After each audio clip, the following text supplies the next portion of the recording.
Hey folks, welcome to Thursday, the 31st of March 2022. So here we are at the end of the month.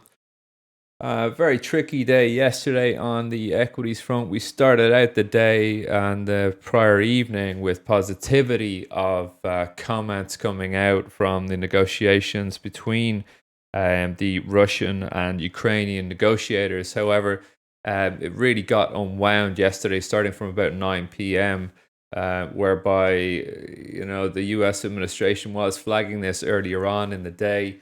Blinken was saying that they didn't really believe much, if anything, of what the Russians had been talking about in the peace negotiations on Tuesday evening. And there was actually a repositioning of Russian troops yesterday, which really kind of confirmed that a lot of the negotiations were amounting to fluff at that time. So you did see like a little bit of downside on equities coming in from that.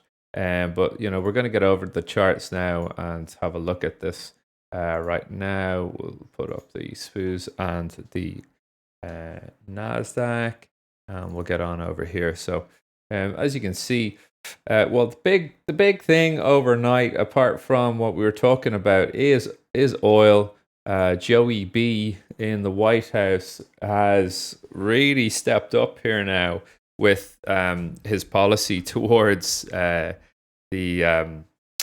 oil situation. It's getting too hot to handle at the price at the pumps. And so what you saw yesterday was they're talking about now, and they are pretty much going to do 1 million barrels a day release. 1 million barrels a month release out of the SPR, the Strategic Petroleum Reserve. So just a little bit of information on the SPR. It holds just under 800 million barrels of oil underground in these salt caves on the Gulf Coast, heavily protected. And there's been about 24 times all in that it's ever been used. It was put together in the 70s to kind of deal with the Saudi oil shock crisis at that time. And there's been about 24 small releases since then. But this release of 1 million per month would be unprecedented. So there's sort of the initial release that the presidents always can go for to a maximum is 30 million barrels. Okay, but really that only constitutes about a day to 2 days worth of consumption in North America. So what we're going to get now, remember, OPEC are committed to raising production 400,000 barrels a day for OPEC to put onto supply, and they're finding it hard to scale up off of that, right? So they've been doing that for a number of months now to kind of bring the market back into balance. But look, we're trading 102s. We've been up to 125s. It hasn't really had much impact. It's slow. They don't want to like pile on massive amounts very quickly because number one, they can't, and number two, if you get into that, you really have massive volatility. You spike up, you spike down. It doesn't have the desired effect. You can't just flood huge amounts onto the market. So look, I think we're going to face some serious downside in oil because of this. I think you've seen a couple of like in November, and they put 60 million barrels onto the market last year. That was back in here, and you can see that if I just fix this chart a wee bit, you can see that we kind of traded down from what was 79s to bottom out at 58.45s, right, from that SPR release of 60 million. So now we're putting on a million a month here, right? So a million a day per month. So that's quite a lot, right, to go on to this market. So I think technically, I really want to see how we trade today, right? Yeah, we priced in a lot of this. Okay, we priced in high so far in the day. It was 107.75s. We're now trading 102.88s. big moves, but we're well accustomed to big moves in oil over the last 6 months. Well, really 2 years now. But more so, the range expansion has just gone absolutely crazy since we hit over from 94s. The harmonic range, the daily range, everything is just massive on oil now. Whereas, capturing like a $1 to $2 move in oil would be quite a big deal. Whereas now, we're capturing 4, 5, $7 moves. Like Spence took down a $6 move in oil there last week, and well done to Spence. And it's kind of like, well, that's just kind of normal now, right? So the beast of a product that traders would have been scared of before, well, it's just wilder now. For me, it's great to see. I love the range expansion on oil. It's fantastic. But look, I'm digressing here. Really, the bottom that we have on this market currently, with good support, is 99.09. So this was the top of the day when we had the invasion on the 24th of Feb. Here there was talk yesterday of the Ukrainians are only going to be happy when we pull back, or when the Russians pull back to their positions as of the 23rd, as in the day before, right? So, that's really kind of quite telling about the situation as well. You have the top here. I think we're going to break down 99.09s basically. Long story short. So here we are in the daily bars. Look, you got the 100 EMA 88.19s. I think there has been generally a nice consolidation here before legging up. Between 83.32s and 89.89s. I think the 100 EMA may come up quite quickly now to meet the 89.89s. We spend a couple more days above here, or just in this area, and then I think we'll come down, find some supports here. It might go deeper. Don't forget now, right? Don't forget. Let me just do.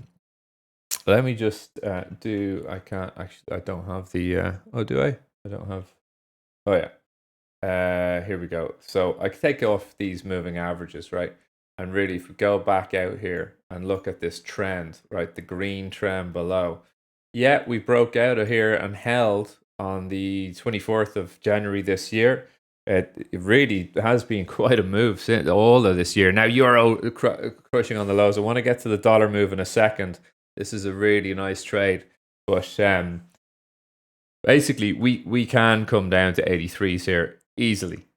I think the big line in the sand for the market is 70.62s. But I mean, all in. Reed was talking this morning. He's asking, is this fully priced in?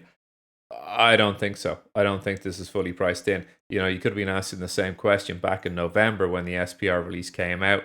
The next day, is it priced in? Absolutely not. Absolutely not. Right. So, I think an impact of this is designed to pair the market and shave the market down over a number of weeks and months, rather than the market's just going to have it priced in today.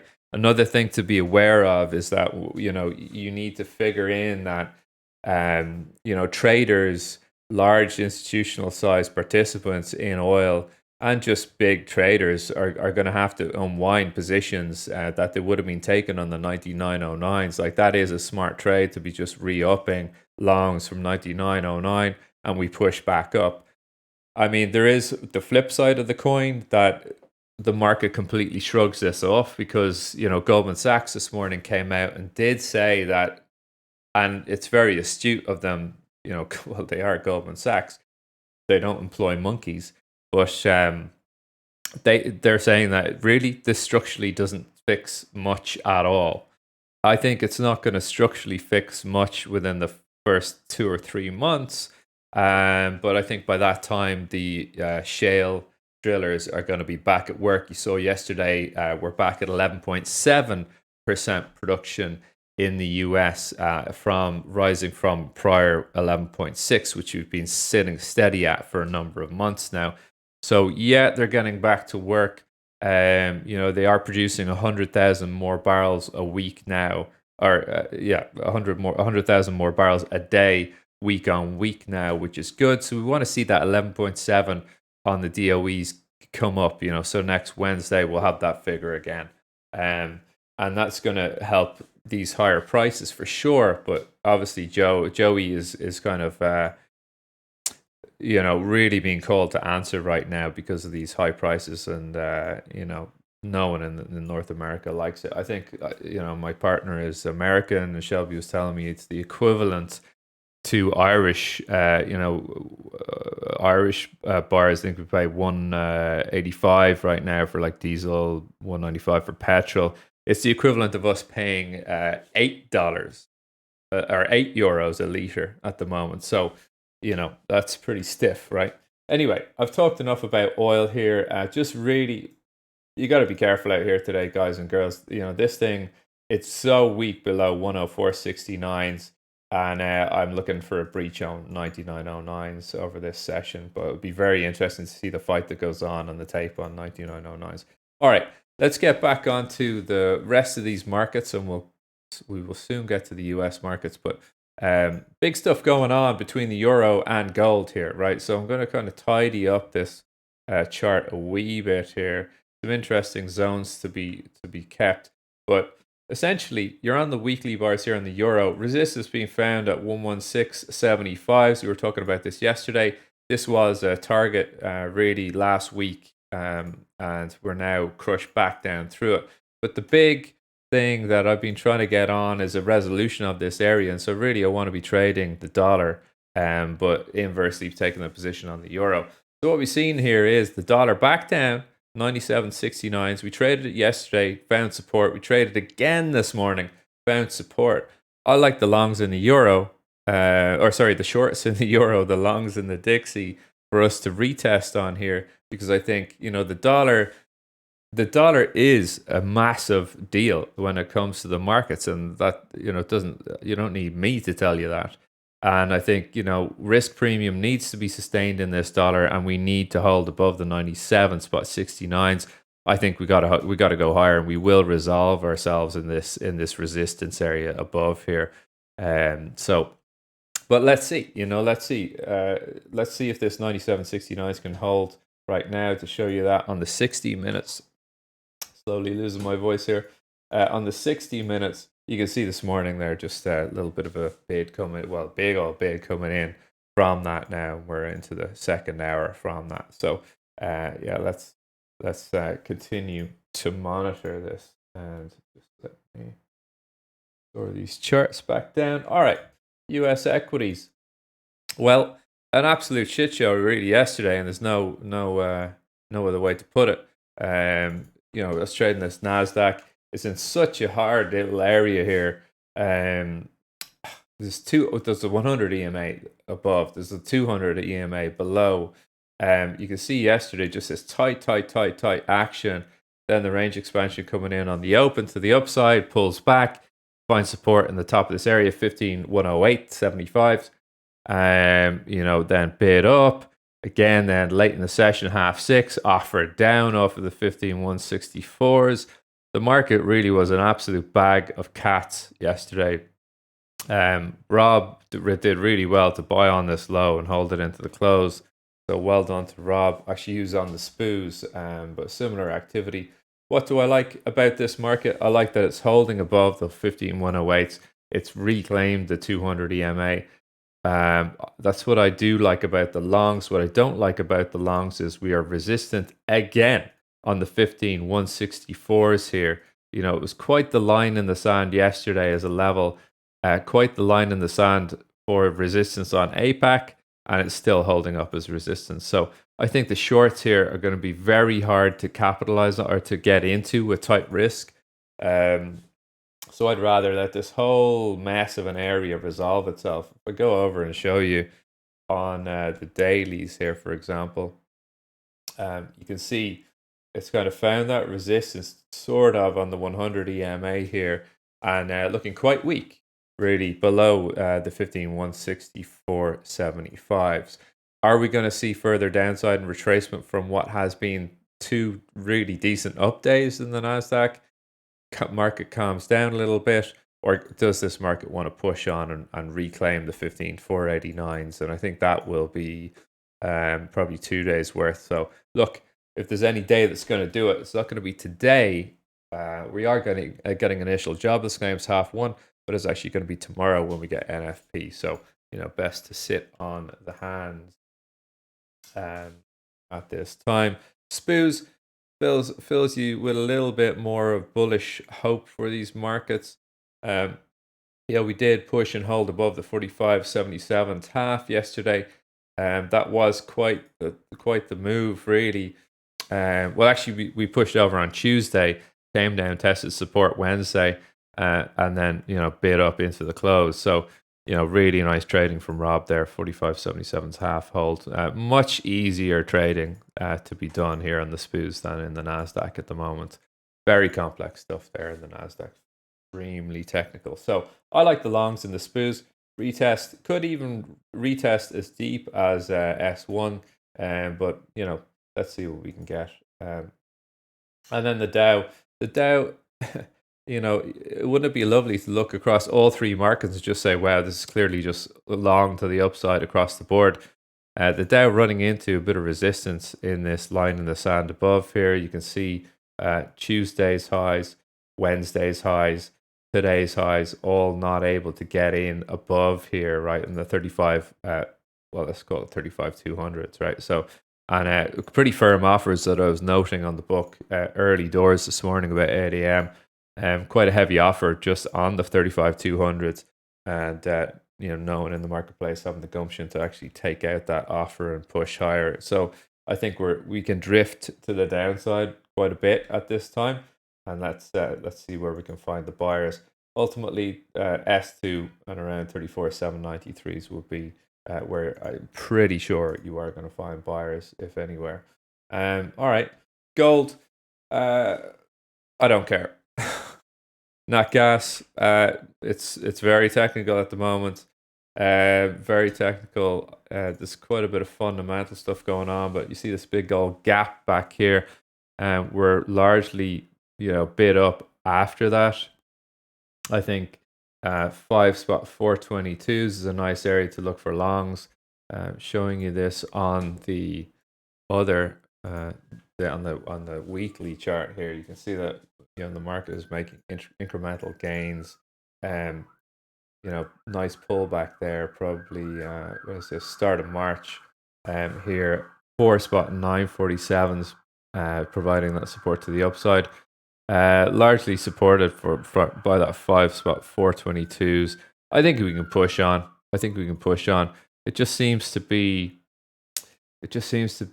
not as fluid as it was, and this thing is covering quite a lot of ground. I haven't, totally honest with you, I haven't been focusing on it that much lately.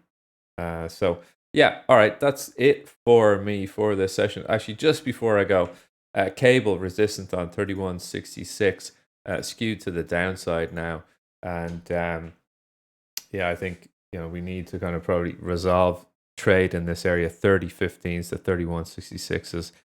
At the moment, it looks like we're on a downward trend. We've had it finish the pullback. We should continue to go down to test 27.65s, but we're going to need to really claim down this 30.15s level first. Okay, all right, I'll leave it there. That's it for me for another session, and I will talk to you tomorrow. Of course, we've got NFP. We will be live in the Discord room for the traders. And if you are interested in joining the room, just go to duggancapital.com and click on the Discord button. All right, take care. Talk to you then. Bye-bye.